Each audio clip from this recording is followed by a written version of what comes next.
Mr. Jack Canfield, how are you doing today? Mr. Jake Ballentine, I'm doing fine.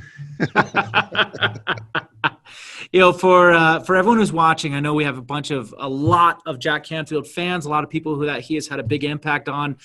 Those who aren't familiar with Jack, I just want to say that Jack Canfield has have had more impact on my life than I'd say just about anyone other than maybe my wife, my parents, my siblings. Outside of that, there's no one that's had more impact than your work that you have done, specifically for me over the last 10 years. Diving into your work, I really got into your work maybe probably about 15 years ago, but 10 years ago, really diving into it, and it has made such a huge impact on my life. Well, I'm glad to hear that. Thank you. Now, let's talk a little bit about the success principles that we're starting out. The success principles, that is, I always tell people that's the Bible of personal development, that anyone who's getting into personal development needs to get into this. I would like to know, you see all these books that are 7 this and 9 this. You said, forget about it. I'm writing 67 principles. I'd like to know what was the thought process into writing that book? What was the process? When did you decide? I'd love to hear the story of that book. Well, I remember when Stephen Covey did the 7 Habits of Highly Successful People, and then he came out with a book called The Eighth Habit. I actually sent him an email and said, you only got about 59 to go. I was just messing with him. He's a friend of mine before he died. And, what happened for me, I was sitting in bed one Sunday morning, and my son, who was probably 10 or 11, we were both on our computers. He was playing computer games. I was probably editing something. And he said, Dad, how come we live in a bigger house than all my friends? And I said, well, we made more money, probably. And he said, well, how come you made more money than their dads and moms? And I said, well, I wrote a lot of books and I've been really successful in speaking and all that. And he said, well, what's your secret? And that was really the beginning of the book. And I was in their bed and I thought, what is my secret? And so we were, Chicken Soup for the Soul was really successful at that point. We had probably 100 books published. And I started typing into my laptop, what are the principles by which I've been successful? I take 100% responsibility, no whining, blaming, complaining. I've got a vision of what I want. I turn it into goals. I use affirmations. Anyway, I did that. I came up with about 114 things that I thought were my quote unquote secrets of success. Then I thought, I'll write a book and I'll give 3 pages to each one. That'll be a 300-page book. And then when I started writing, it was like more than 3 pages. I think the 100% responsibility is almost 20 pages. And I thought, I got to cut this back. So I cut it back down to the 67 that are in there now, whatever it is. But I literally, what I did also, Jake, which was cool, is I wondered at the end of that, when I made that list, was this just me? Would they work? Are these universal principles? So what I did was I interviewed over 75 of the most successful people in North America, generals in the Army, people that were top salespeople, entrepreneurs, best-selling authors, movie stars, professional and Olympic athletes, looking to see if they were applying these same principles. And sure enough, they were. And so I illustrated all the principles with their stories of how they'd applied them as well. And then when I did the 10th anniversary edition, what happened was a lot of people would read the book and they say, well, that's okay for Bill Gates. He's different. He's got different DNA than me. Or that's John Gray. He's not from this planet, And then I thought, well, how can I illustrate this with everyday people? When you watch infomercials on television, it's always the plumber or the guy next door, or the unemployed guy who all of a sudden is trading real estate. So it's believable to the average person. So I sent out a questionnaire to a lot of people I knew who'd read the book, taken my seminar, and said, what's your story? And, one of the stories that you submitted, it's not in the Success Principles book, but it is in the book I'm finishing up now called Living the Success Principles, was a story about you and applying the 100% responsibility, ending up with your son. Yes. And so the reality was those stories are what is more in the 10th anniversary revised edition, so that people can go, oh, wow, regular people applied these principles and they became successful. So they might not have become Steve Jobs or Bill Gates or, Zuckerberg or someone like that. But anyway, that's how the book came into being. It took me 18 months to write it. And like most people, you put things off till the end. So I had an 18-month window to finish it with the contract. And I think I wrote the whole thing mostly. The most of the work was done the last 6 months, from around 7 at night till sometimes 2 or 3 in the morning. But it got done. That's amazing. That's absolutely incredible. Um, One thing that I find interesting about it is that book. What I love about that book is because there's so many principles, and it's very complete. You know, that it's really everything someone could need to be successful. And so for me, different principles have had different impact on me at different times. Or Sure. maybe I might go through it one time, and I use it as kind of like a reference where I go back to it and I look through and I go, hey, I want to read that chapter. I want to read that chapter. And it's just different principles at different times apply to me. And I'm curious, which of those principles are principles that you are applying specifically in your life right now? I would think 99%'s a bitch, 100%'s a breeze is one of them. And been applying that to my exercise routine, because there was a while where I was like doing it every once in a while as opposed to every single day, no matter what. Yeah. And so that's something. I was reading a book on network marketing called Go Pro by a guy named Eric Worre, who's an expert in that area. And he said the day that his life changed was when he decided to become a professional. He said, what's a professional? A professional is someone who studies something, becomes an expert at it, devotes time to it. And it might take, what was the 10,000 hours to become an expert? We hear, he said that would be about 7 years of 4 to 5 hours a day. I always say you can go faster with a master. It doesn't have to take 10,000 hours. And my other favorite quote that rhymes with that is every master was once a disaster, which is also true. Yes. But for me, I think that just having that no excuses, no exceptions rule is what's been working for me in terms of my diet, and also in terms of exercise. And also meditation is another thing. I teach this thing called the Hour of Power, and I was kind of doing it maybe 4 days a week. And Saturday, it's Saturday, I'll sleep in. And so now it's like, 20 minutes of meditation, 20 minutes of exercise, 20 minutes or more of reading something inspiring and uplifting, or motivational or informational that, is related to your business, but not a novel or something like that. And that's something I'm doing 100% now. And I would say another principle is build a success team around you. When the COVID-19 thing hit in March, we were not blindsided in terms of we kind of saw it coming, but blindsided in terms of the impact it would have on our business in terms of no live seminars, no gatherings of more than 10 people, then no gatherings at all. And so we had to pivot, and I had to reach out to a lot of people and say, what are you doing? What are you doing? What are you doing? How can we work together? I'll be on your summit if you'll let me do this, and I'll be on your podcast or, whatever. And so I think I probably did 40 podcasts the first month, helping my friends out who literally had scheduled seminars. There was one guy, Pete Vargas, I think he had millions of dollars in deposits for things like Tony Robbins seminars and stuff that he couldn't put on. And I think Tony had $4 million in deposits, the seminars he couldn't put on. I'm sure. Yeah. And he pivoted. He did that training with 22,000 people online. It was incredible on some giant, huge 50-foot 360 screen. Yeah. Well, it was a lot of screens, and they were all technologically put together by a company called Sage, which is a brilliant technology and PR company and event promotion company. But I mean, everyone had to pivot. So I think, realizing we're not in this alone, that I'm going to help you and you're going to help me.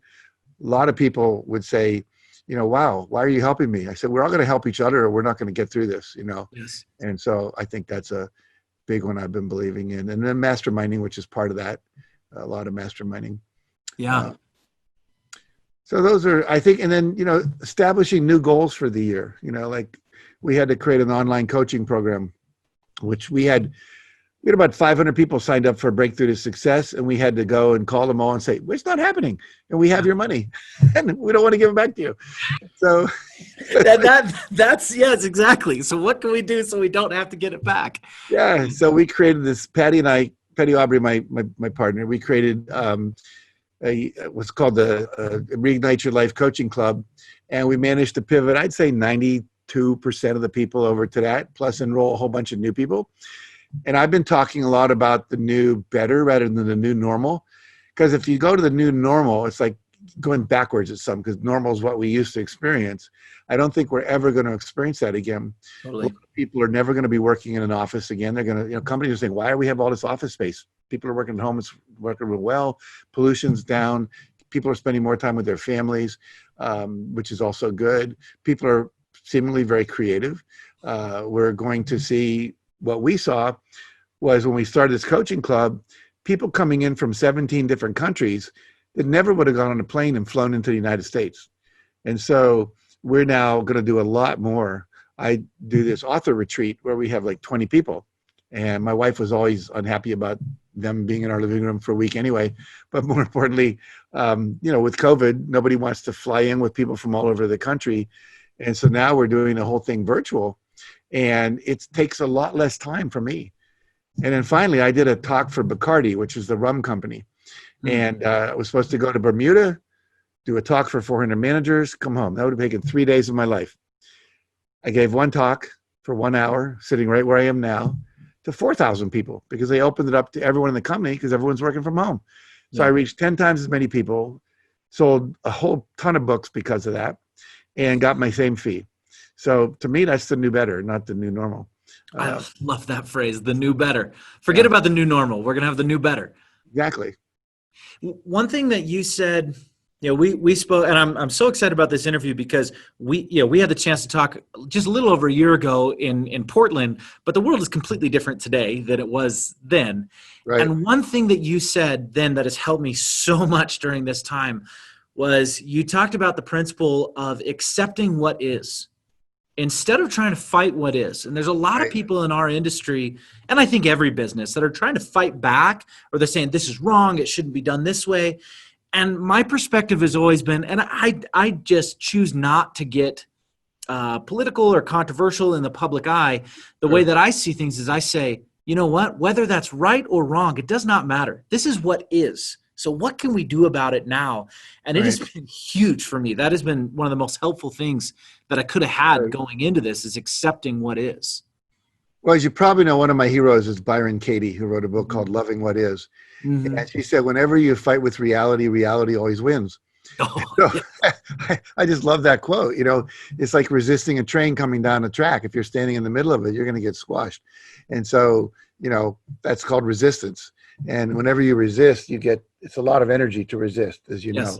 And that's why, if I were to study a martial art, it would be Aikido, because you never resist the energy coming at you. You just grab it and redirect it away from you. And so the concept is, for me, you have to deal with what is, and change is always what's happening.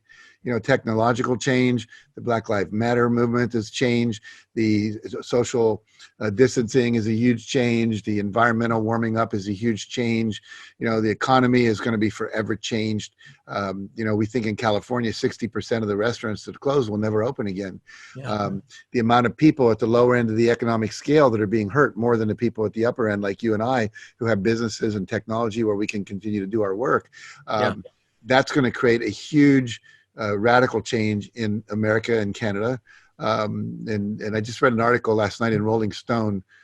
Rolling Stone does some of the best reporting on what is in terms of culture. And this guy was talking about, the end of America as we know it. And just everything's shifting. The politics is shifting. The divide between people is more pronounced than ever, and it's not going to change anytime soon. I don't care who gets elected next. And I do care, but whoever gets elected next, it's not going to change that overnight. People, their political parties become like their religious identity. That's never been true before. And so technology has changed everything. The fact that there was something on Bill Maher last night where he talked about what they call it, culture, or what is it called, content, whatever. Anyway, it's the idea that someone does something, cancel culture, where they can cancel you. They talked about a Pakistani in, I think it was Michigan, who had a business where the American dream, he had 200 employees making hummus, supplying every restaurant in the state. and it was super successful. And then this tweet came out that his daughter did like 10 years ago when she was 14. They were a little bit racist, a little bit negative, and everybody shut him down. Costco, Trader Joe's, they all stopped taking his product because they didn't want to be associated with something negative. And they basically canceled his whole business because of, and someone could go online for you or me and post 1,000 negative posts. It could destroy us. And this idea that never existed before. Nobody ever had to put up with 1 million people criticizing you. 5 or 6 people, your family, your cousin, your brother, your neighbors, a few of your students, but 1 million people all at once just trashing you, trashing your website. So what I'm just saying is there's so much change going on, and we have to be aware of that. And I think, we always talk about evolution and survival of the fittest, and that's not really true. Both science and sociologists and everyone has always figured out lately, it's survival of the most adaptable. Those who adapted to the environmental changes survived. And those that didn't, like dinosaurs, did not survive. And so basically, we have been adapting fairly well, but our adaptation, what's happening is, this was another genius talk I heard, a TED Talk, that change is happening so rapid in technology that humans cannot keep up with it. In the plains, if a gazelle gets a little faster, then only the fastest lions survive because they've got to catch those gazelles. But it also weeds out the slow gazelles. So evolutionary, everything's improving. But all of a sudden you have this curve of technological change that human beings have not figured out how to adapt to as fast as possible. And so you see pictures of kids in school all lined up on the floor looking at their cell phones, and that's called recess. Nobody's moving. Kids are spending 4 hours a day sitting in front of their TV getting fat. That's new. So there's a lot of change that we all have to, especially speakers, authors, and coaches, speak into the needs of people, because more and more people like now need to know how do I do my work online? How do I do with this technology? How do I make music sound good on Zoom calls? That's all stuff you have to learn. How do you keep engagement up? How do you get people moving, et cetera? And anyway, that's a long answer to your question, but change is inevitable, and we have to learn to adapt to it. And resisting it, complaining, it goes back to chapter 1, 100% responsibility. Complaining, blaming, and excuse making is a response to get you no new outcome. Yes, absolutely. Everything you said there is so applicable to our time right now. And if people just say, hey, I need to accept what is, then they can handle it. But you brought something up there that I think is really pertinent for, especially, for all speakers, authors, and coaches, whether they are new and aspiring or they're experienced, and that's the idea of the criticism that's at a whole different level than it's ever been. And I'm curious, how do you personally handle that? How do you personally handle that? Because I know that the amount of criticism I get at my level, I can only imagine the amount that you get at your level. So I'd love to hear how you handle that. Well, I don't get as much as you think. Well, you're just better than me, and that's why. Well, I do get it. Well, I was going to say, one of the things is you got to do what you do really, really, really, really well.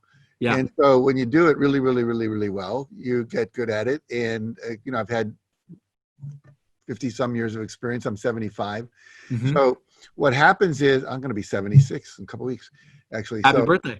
Yeah, thank you. But I just was aware of that. Like, oh my God, that's past 75. It's like when you pass 50, kind of thing. Anyway, what happens is I think do what you do so well. This is a quote from Walt Disney. Do what you do so well that when other people see you do it, they want to bring their friends to show them to see you do it as well and come back and give themselves. So literally make good on your promise of excellence.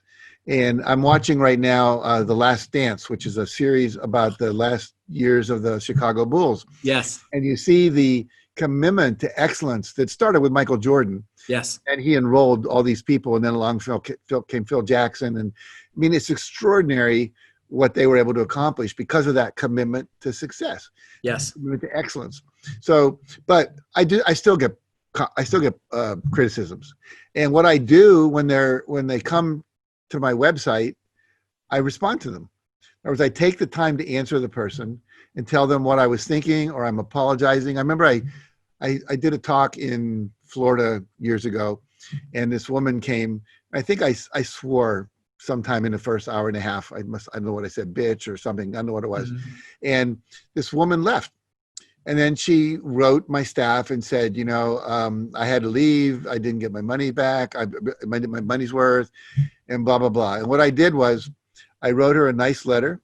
I said, I'm sorry. I don't normally swear from stage. Apologize. I know I don't want to let that stand in the way of you getting value from my work. I'm enclosing a copy of my book. I'm giving you a free online course. And I hope you'll take advantage of it and get the value you didn't get that day. And here's your refund. And she wrote back the nicest letter saying, now I see why you're so famous and popular. And so I think now, if you're getting 1 million different people telling you you're the Antichrist, I don't know that you can respond to all that.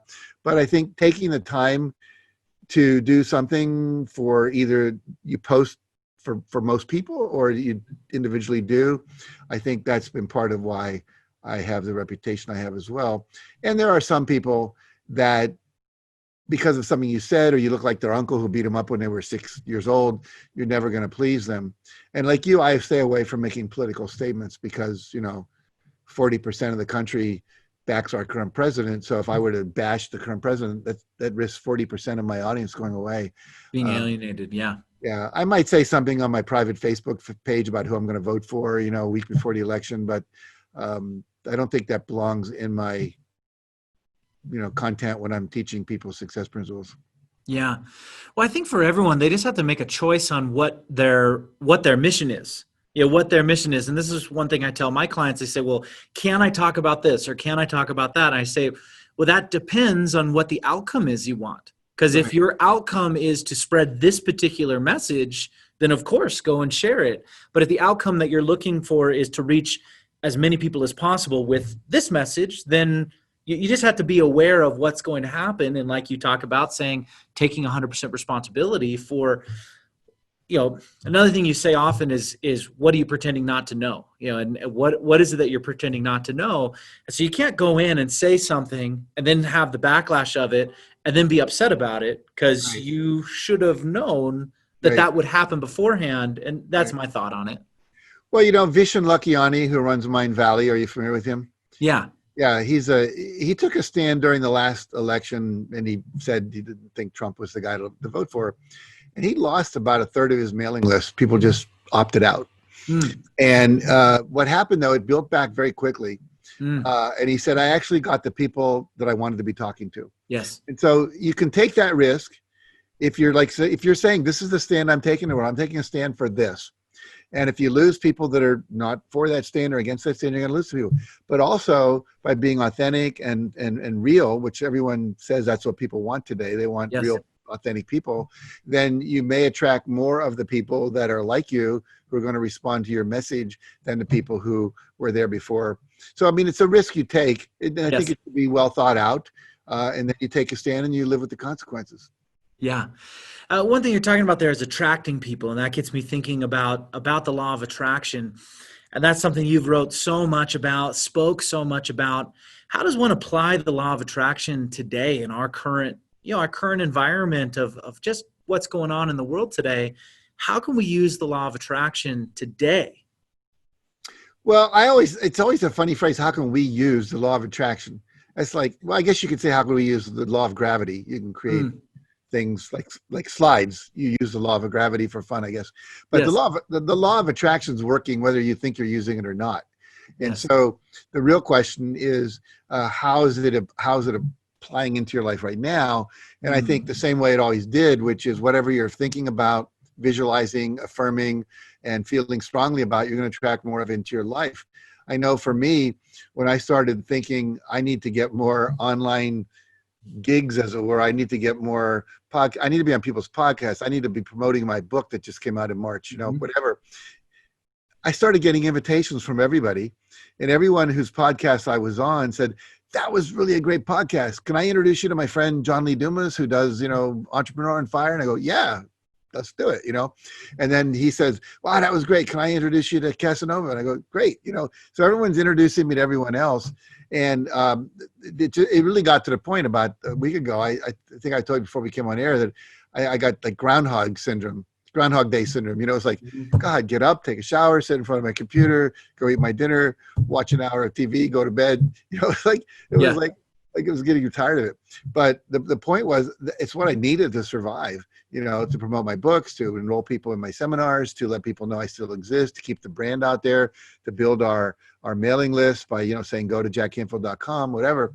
And I literally got to the point where my secretary was, well, my assistant, you don't say secretary anymore. My assistant said, Jack, you've got about 40 invitations here. We need to be scheduling them, you know, and I was kind of, just slow down a little bit, you know, 6 or 7 a day is a little much. So, but, you know, but I'm happy to do you. We're old friends. I love you. But the point being that, law of attraction is working, you know, and I wanted good food, and then this third person showed up, to a friend of ours that got, you know, sheltered in place when we did, and she's been cooking for us and washing the dishes, going out and buying the food in exchange for not having to pay rent anywhere. And so for me, I would just say to everybody, do the things we know to do, which is make sure you have a clear vision of what you want, for starters. This is something very interesting. I saw an interview with a nurse who was working with cancer patients. And what she said was, it was a cancer support group. She said, the people, I would ask them, what is your goal that you're going to do? What are you going to do after if you get into remission? What's your vision of your life after cancer?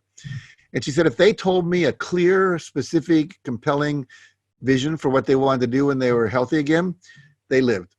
And if they didn't, like if they said, well, I might spend some time with my grandkids, I don't know, most of those did not survive. And so what she was saying, and I think it's true, is if you don't have a positive image of your future, a positive expectation of what it's going to look like, as opposed to what a lot of people did in the beginning, I think people are coming out of it, which was to go, oh my God, my business is going to go out of, you know, I'm losing all my money. What if I don't get this payroll protection money? What if I can't pivot people here? You know, what if my mom gets COVID and dies? And it was all this negative imaging of the potential future, which we call worrying, but it's really negative goal setting with visual support. What you want to do is create the opposite. And that takes you out of your amygdala, which is where fear lives, up into your prefrontal cortex, which is where creativity and rational thinking lives. And so the law of attraction, then you're using your affirmations, affirming what's going to happen. You're visualizing it as if it already did. And then it works like it always did. Wow, that's amazing.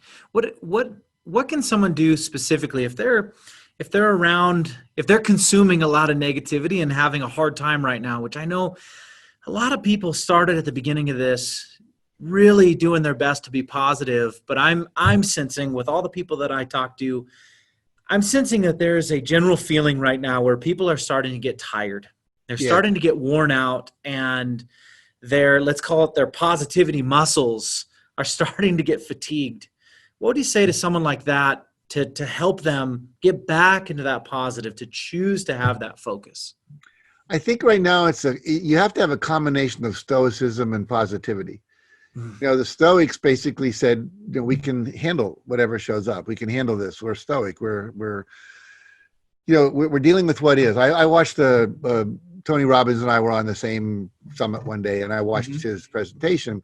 He said, you have to be a realist as well as a positivist. And so many people are just, pie in the sky, you know, woo-woo, it's all going to work out kind of thing. I don't think that works. You have to face what is. If you're in a boat and the water's coming in, you have to bail. You have to bail water out of the boat, you know. And while you're doing that, you can be thinking about which direction you want to go. Where's the wind coming? Where's the sun coming up? You know, whatever. But you got to bail. And I think a lot of people either went into fight, flight, or freeze when COVID hit, you know, in mid-March. And a lot of people just kind of didn't do anything. You know, one of my friends said, you're either going to come out of this as a hunk, a chunk, or a drunk. You know, you're either going to be exercising every day because there's nothing else to do, or you're going to be eating too much, or you're going to be drinking too much, which I know some people have been doing that. But the idea is you have to confront what is always, and then figure out what is the outcome you want. And then, and then believe it's possible. That's the other thing that's really critical for people right now. You know, we are getting predictions, some just released in some government reports that were supposed to be secret, but everything gets leaked these days, that it could be 2 years before we're allowed to go do what we did again. Now, governors will probably open up things and close things and open things and close things. We'll see what happens. Everybody wants to get the economy working again. But I think the economy can work and still be very, very conscious about social distancing, wearing masks, cleaning our hands, providing protective, clothing, etc., but more so than we've been. And so we can do things like my wife does 2 Pilates classes every week by Zoom. Her Pilates teacher's in the Pilates studio and she's in her room. She's doing yoga classes that way. She's doing painting classes that way because she used to go to painting. And so, we're all adjusting. And I think you have to just say, okay, it's going to take a while and we can make this work. And here's some possible way. Look around. There are a lot of online courses right now. I mean, my inbox is full every day of people that are teaching how to pivot, how to make money at home businesses, network marketing companies that are saying you can do business from home. There are people teaching classes on how to invest in real estate during the pandemic, So there are a lot of people that are teachers that are now teaching you how to do what we used to do live virtually. And Yes, so yes. there's no lack of information. I mean, my biggest upset, if I have one, is that I don't have 40 hours a day to look at all the different courses and podcasts and things that are coming in my inbox about longevity, about, keeping your energy up, about staying happy, about, making more money. There's no lack of tools available if one will be a student. And that's the issue. I was just on a podcast for a guy in Australia who teaches people how to do a lot of what you teach people how to do. And my job was to just kind of do the positive mindset part. And then he talked about what his courses are about teaching people how to make a living online as an author, coach, speaker, and a consultant. And then also he had another guy on how to trade, stocks and bonds and currency, which you can do online. So the reality is that you just have to make a commitment that I'm going to adapt. I'm going to find out what's available. I'm going to pick one and I'm going to go deep with it and I'm going to do it. Yeah. One thing you talked about earlier that I think if there's one thing for the people watching this right now, most important, if I could get through to every, all 8,000 people of this group, it's that idea that you brought up earlier of going pro, of taking this idea of, hey, I'm kind of going into the personal development business. This is something that I'm kind of doing. Maybe it's a hobby, maybe it's a side gig, whatever they want to call it. I don't see people really succeeding unless they make that decision in their mind that they're going to go pro. They're going to become a professional. Yeah. What do you say to someone to help them to make that decision to say, I want to go pro. I want to do this. I want to actually go pro. I'd say, listen to Jake Ballentine. No, I would. Well, there you go. I love it. I'd say, look, if you're a doctor, you get 4 years of college where you got to study anatomy and physiology and biochemistry just to get into medical school. Then you get 4 years of medical school. And then you have to do a residency and an internship. And then you get licensed. And so, it's about 8 to 12 years of your life to become a doctor. Now, once you do that, if you decide to do it in a way that makes money, you can get very rich. If you decide to do it in a way that makes a difference, there's all these frontline people on the hospitals that are risking their lives every day for the people that aren't wearing their masks, etc. What happens is that, it takes a while to become a pro, an expert. And so, we talk about becoming an expert in personal development and people want to watch 10 TED Talks and 3 Tony Robbins videos and think they're now an expert in human development. It's not true. I have been doing this since my early 20s, where I studied with W. Clement Stone. One year I took 37 weekend workshops where I was learning. Then I assisted in a lot of trainings where I was taking notes and handing out tissues and water and getting people back from breaks and so forth.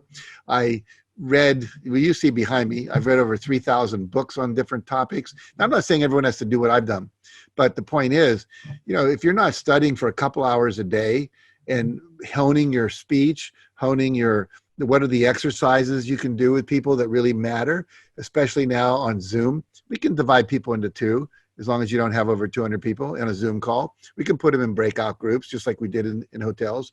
And we're getting some feedback that people actually like it better because there's not all that noise around them.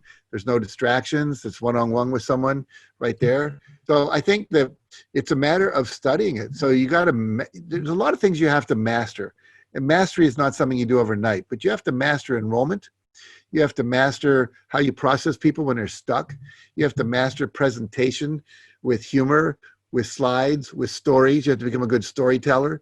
You have to know how to outline something so it takes people through an arc of learning. You have to know how to do the call to action, either an activity that's going to make their life better or an activity that's going to make them buy something or enroll in something.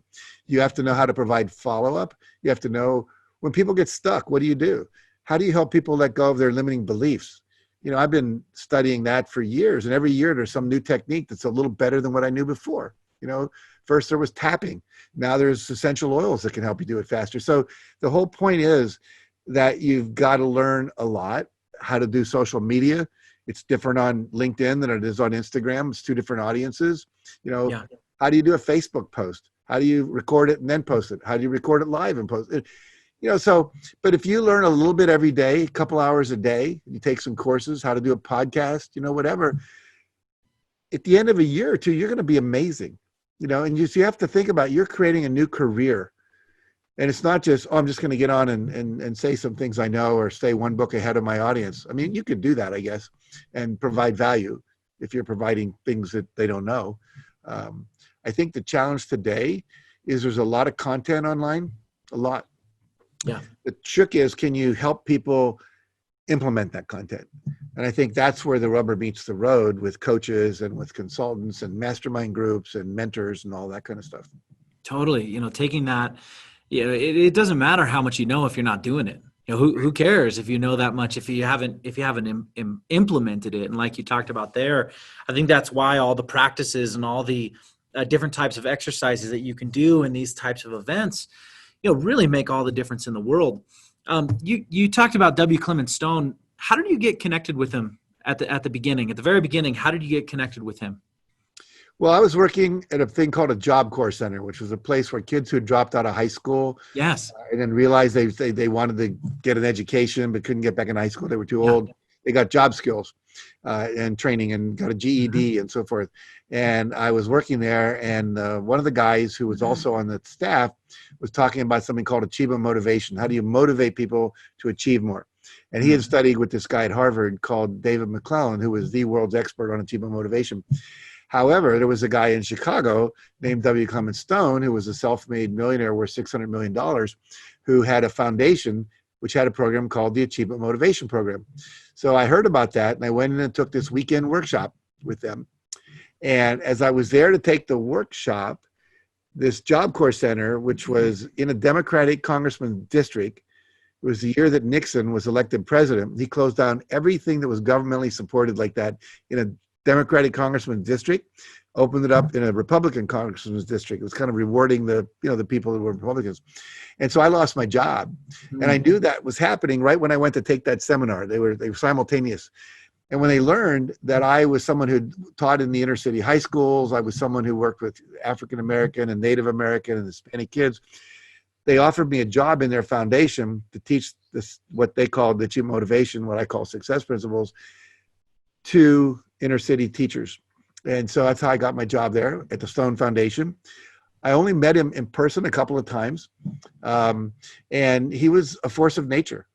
He was so positive. There was like like you know, if you could see these animated films where there's energy coming off of people, you know, he was like that. And so I admired him a lot. I didn't agree with everything he believed, but I believe with 95% of it.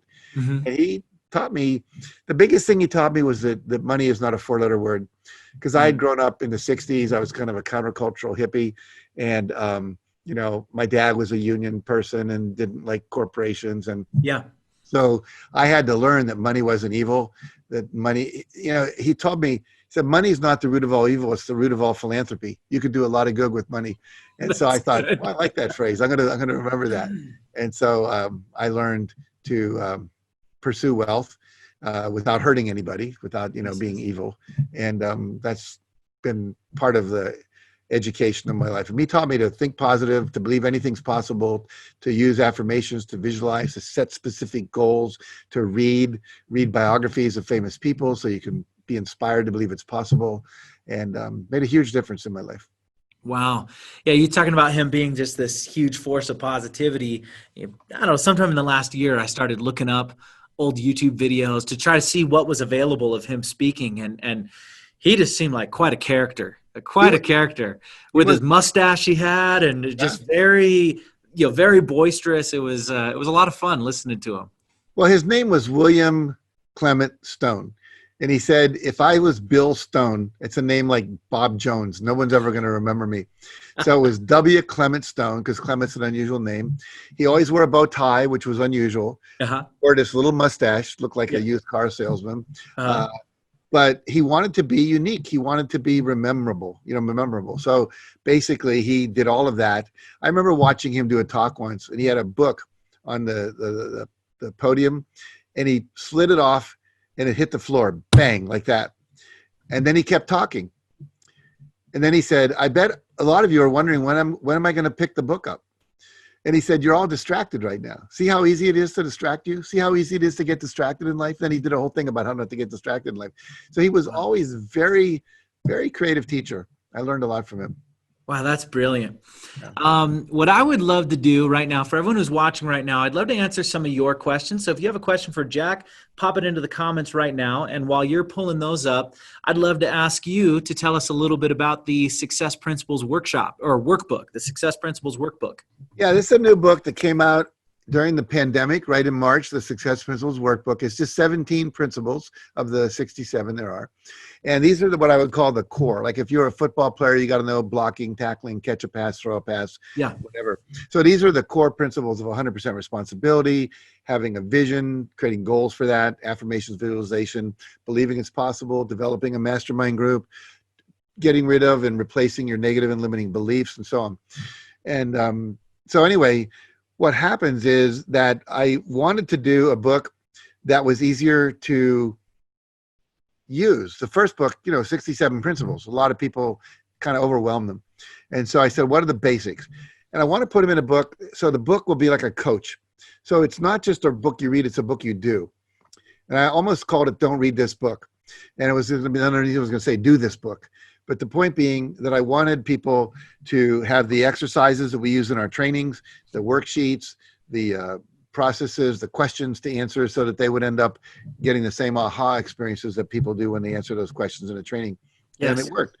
So we got 30 people who'd never been to a seminar with me, never read the Success Principles, gave them a copy of the manuscript, had them go through it for a couple of months, and they all transformed their lives, made more money, got out of bad relationships, started businesses, made some great real estate investments, lost weight, etc. So it's really the best companion book to the other book, The Success Principles. For those of you who haven't seen that, I'll just hold it up. Visuals are always useful. That's the original book. It's the 10th anniversary edition. And the two together are incredible. So this book comes out, Jake, on March 1st, right when the pandemic was hitting. And it sold out in 2 days on Amazon. 20,000 copies went out the door, and then they wouldn't restock it. And we said, why aren't you restocking the books? It's because we got a pandemic. People need their diapers. They need their food. So for about a month, I'm promoting this book, and there are no books to get. And so then we came back. Finally, they put it back up again, and we've been through 3 printings of the book. But it's a powerful, powerful book. People can go to Amazon.com, read about it, see the 5-star reviews, and get a copy. And most importantly, work through it. If you put this book on a shelf and don't do it, you're going to have self-esteem, which is not what you want. You want to have self-esteem, which is a result of being able to achieve all of your goals. Yes. I want to just take something to talk to every single person who's watching this now and going to be watching this later. I want to thank Jack for being a part of this. So if you want to thank Jack for being a part of this as well, go and buy that book right now. That's the best way that you can show that your appreciation, and it's going to help you more than anything else you could do. So go over there right now, go and get it, and just go ahead and do that right away. I think that's going to be the best thing that you can do for you, and also we can show Jack our appreciation. Let's get to a couple of these questions. What is an affirmation that has helped you the most reach your goals? I would say the affirmations that I do are very specific to every specific goal. So I'm so happy and grateful that I'm now earning $1 million a year from my book royalties.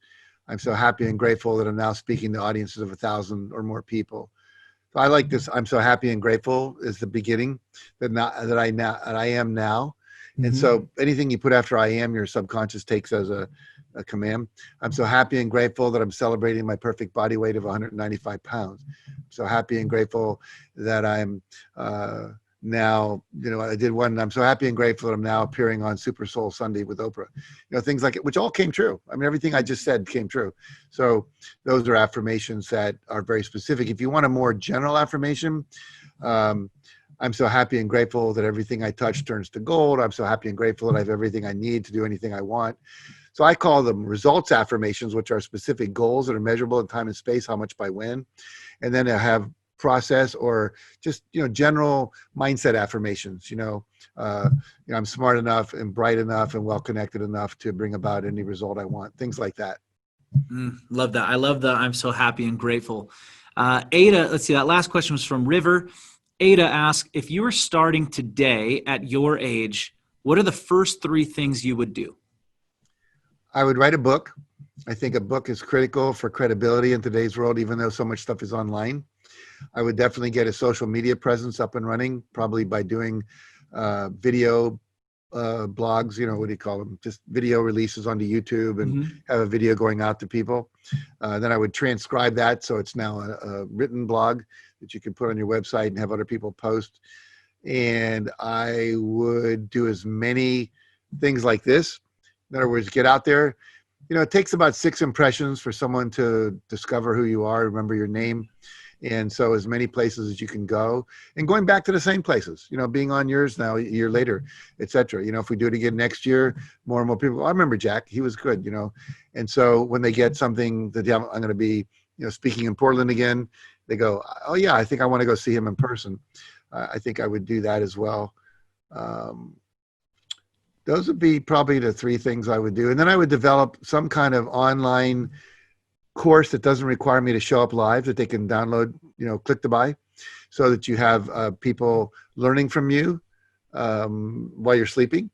And so you've got to have something. And I would, over time, develop 3-tier of pricing, something that's inexpensive, like maybe $39, then maybe something that's a little more like $199, then something maybe it's, $500 to $5,000, depending on what you're offering.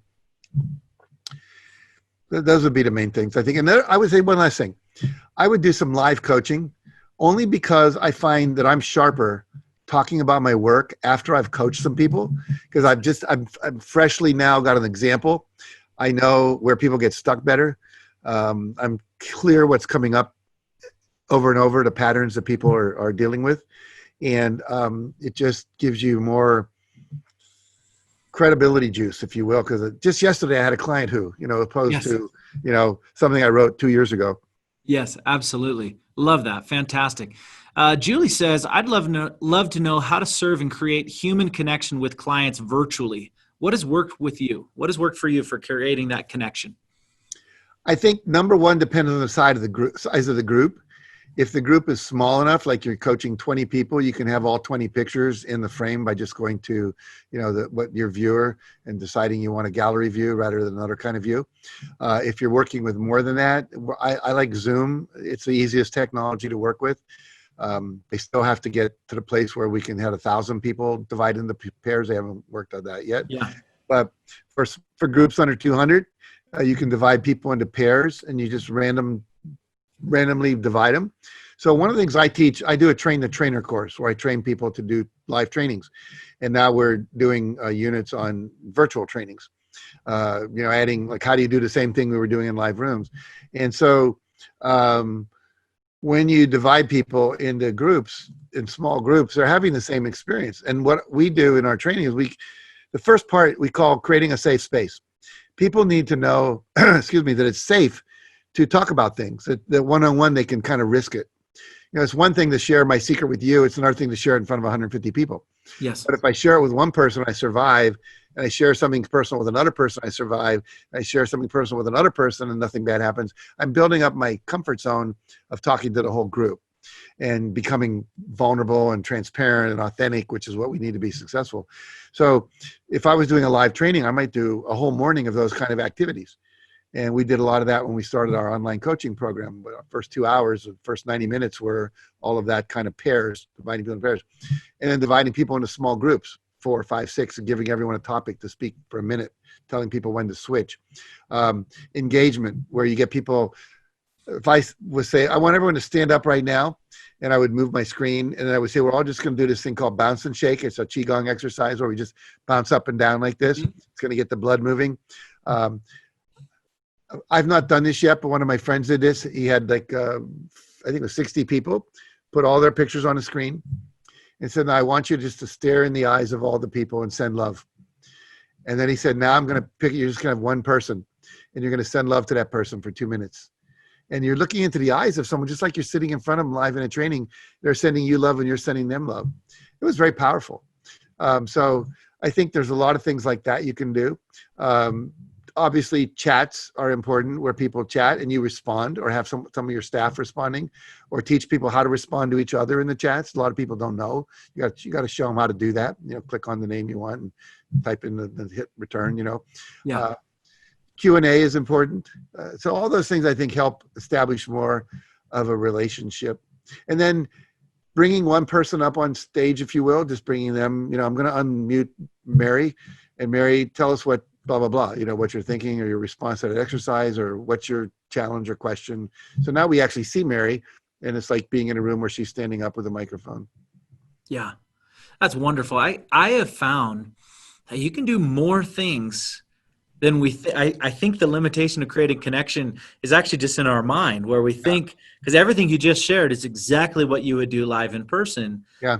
It's just using the technology to do it. Of course, it'll always feel different. I'd love to give everyone who's watching, I'd love to give everyone a hug right now. I mean, that would feel great. I would love to experience that. And you do that at your seminars where you have the hug exercise and all that. But, outside of the actual physical contact, we can do so much with technology. It's amazing. You can have people sing along. You play a song that everyone knows. I was just in a hot tub last night. We had on a James Taylor Sonos, Pandora. And all of a sudden, Hey Jude comes on, and it's a live performance. You hear all these people in the audience saying, Hey Jude, da, da, da, da, na, na, na, na, na, na, and so you can do that in a workshop. We start some of our online coaching with everyone standing up and dancing, so it's like, get up and dance. And then we have contests, post like a TikTok dance, and whoever gets the most votes is going to win, a free hour with Jack for consulting. So that's amazing to get engagement. We do a lot of prizes in our coaching club. There's a lot of people who just really look up to you at a level to where they see you as someone that they want to emulate, that they want to be able to have the kind of impact that you have had. What's your advice for someone who has been studying you, has been following you, and says, I want to have the impact that Jack has had, is looking up to you? What's that kind of advice that you have for them? And we'll have that be the last question for the day. Something that, what was his name? The guy who started Werner Erhard said many, many, many years ago. He said, everybody has a sphere of influence. Your sphere of influence might be your 10 closest friends. That's all you can influence. Now, today with social media, you've got your Facebook group, your Twitter followers, your Instagram followers. If you do have that, it's giving you a bigger sphere of influence. Now, you can build that sphere of influence over time by, like, if I just did this and said, hey, if you want to be part of my, identify and release your limiting beliefs call, go to jackcanfield.com. Let's say 100 people did that, or 1,000 people did that. That just built that list. My sphere of influence has expanded. And so what you want to be doing is constantly building your sphere of influence by being out there in the world, being known to a very small group. I started my career as a teacher trainer. I was a teacher. My sphere of influence was 5 classes of history students a day. Then I went and worked at the Job Corps. My sphere of influence was a couple hundred kids who were going through that program. Then I got hired by W. Clement Stone. He had me teaching weekend workshops, about 30 a year. My sphere of influence was about 20 times 30, so about 600 people. Then during the week, he'd send me out and do a school. So I'd do a 3 o'clock to 6 o'clock after school thing, maybe 300 people in the school. My sphere of influence got bigger and bigger and bigger. Some people remembered who I was. Some people wouldn't remember if you paid them $1,000. Then I wrote a book. 400,000 people read my first book. That expanded my sphere of influence. So I would say, Tony Robbins has a great quote. He says, success leaves clues. Success leaves clues. My career has left a trail. One can study that. I started out giving talks. They weren't recorded. Today we record them. Today we can go online and reach millions of people. It's recorded. 10,000 people could watch the recording of this over the next 10 months, or 10 years from now, they can find it on YouTube, whatever. Yep. So that influence is growing and growing and growing. I've written probably 40 books and edited over 200 books, but it's taken me since the time I was 29 when I wrote my first book to now I'm 75. So part of it is longevity, Now there are people that come on the scene and really go fast. Yes. If your name is Jared Robbins, you got your dad's coattails you can follow on, If you're Lisa Nichols, you could work with a number of people like myself. She wrote a book called Chicken Soup for the African American Soul that helped establish her out there. She started doing a lot of things. Then she got on some TV shows, Oprah and so forth. And so it's a much faster build than it was in my day. But I would say this, getting to the level of where I am is not a sprint. It's a marathon, or maybe it's a triathlon. It's what you do over time, daily. So I would say consistent persistence, every day doing a little bit. When I started Chicken Soup for the Soul, we went to this psychic and we said, we want to have this be a best-selling book. Well, what advice would you give us? He said, imagine you would go to a tree with an axe, and the sharpest axe you can find. And every day you'd take 5 swipes at that tree. But you do it every day without fail. Eventually the largest tree in the world would have to come down because you did it every day. So find something you can do every day. Can you post 2 Facebook posts every day? Can you go on Instagram, do an Instagram live every day? Can you post, 5 social media posts? Can you write 1 page a day? At the end of the year, you've written 365-page book. The point is, it's that daily discipline of never giving up, of consistently moving forward. And you're going to make mistakes. The first seminar I ever did, we sent out, we got the brochures printed incorrectly. So when you fed them into the postal machine, they all just crumbled up. Because we had the stamp on the open end as opposed to the closed end. And so we learned never to do that again. We did a guest event 2 days before Thanksgiving. Nobody came because it was 2 days before Thanksgiving. We never did that again. So the reality is you're going to make mistakes. Do the best you can. Ask for feedback. Don't defend yourself against it. Correct as fast as possible. Keep on doing what you're doing. And do it because you love it. I say to musicians, if you're doing it because you want to be famous like Bon Jovi or the Beatles, you're doing it for the wrong reason. If you're doing it because you can't not play music because you love to make music, then you're doing it for the right reason. Now, then you can learn to do things that build your career. There are career building tools that you can learn, but do it because you love to make music, not because you want to be famous and make a lot of money. Yes. I love that idea. And I love that concept. You said that this is not a sprint. This is a marathon. This is maybe even a triathlon because it has multiple events, multiple things, but it's that consistent work. And I want to reiterate one thing as we close here. You said that you gotta do it for the right reasons. You got to do it because you love it. And I think for everyone watching this right now, if you don't love helping people, maybe it's not the right thing for you. But if you love helping people, do it every day. Go help people. Go make a difference. And incredible things happen if you just continue to do the work. Jack, thank you so much. I can't tell you how much I love and appreciate you and everything you have done for me and for millions of people around the world. And just thank you. And I truly appreciate you spending this hour with me. Well, my pleasure, Jake. Thanks for giving me the opportunity. I look forward to doing it again sometime.